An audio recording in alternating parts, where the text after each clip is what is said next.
Let's talk about expectations and how they get in the way of reading a difficult book.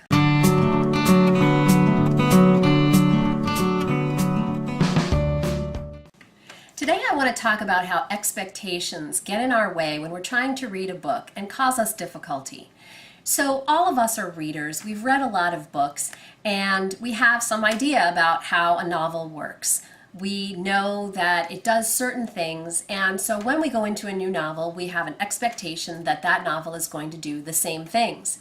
But the fact is that a lot of novels don't do those things. And in fact, the novels that become classics tend to be the ones that most undermine our expectations about how a novel works, which makes them difficult.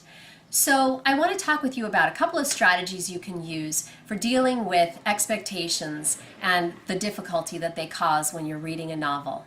There are lots of ways in which a novel can undermine our expectations about what it's supposed to do. They might have to do with chronology or the point of view of characters shifting unexpectedly, or something about the way the story is told through repetition maybe, or that you're getting different versions of the same story. There are lots and lots of different ways in which our expectations can be undermined. I'll give you one recent example, and that is Kate Atkinson's novel, Life After Life. This is a great novel. I really enjoyed it, but it certainly undermines our expectations of what a novel is supposed to do, and that makes it difficult for some people to read.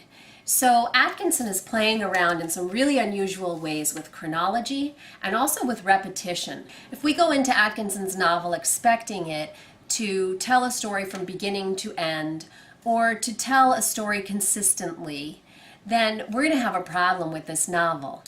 But the thing to recognize is that if expectations are causing you difficulty, all you have to do is learn how to read this particular novel. That may seem like a daunting task, but if it's a well-written novel, the author is going to teach us how to read it.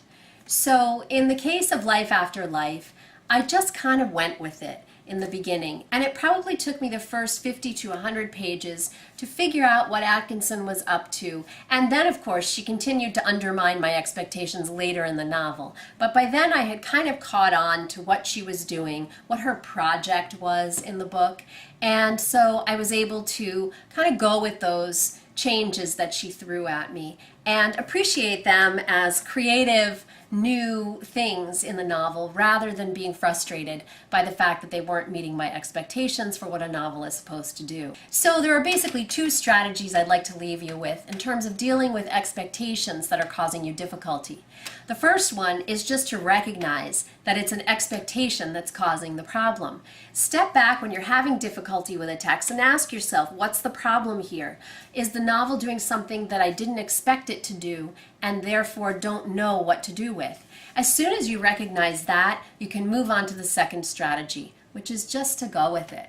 Just read the book and see what happens. See if you can figure out what the author is up to. Flip back as you start to figure out what's happening, and see if flipping back through the text helps to solidify your understanding of what's going on so that you can move forward through the text.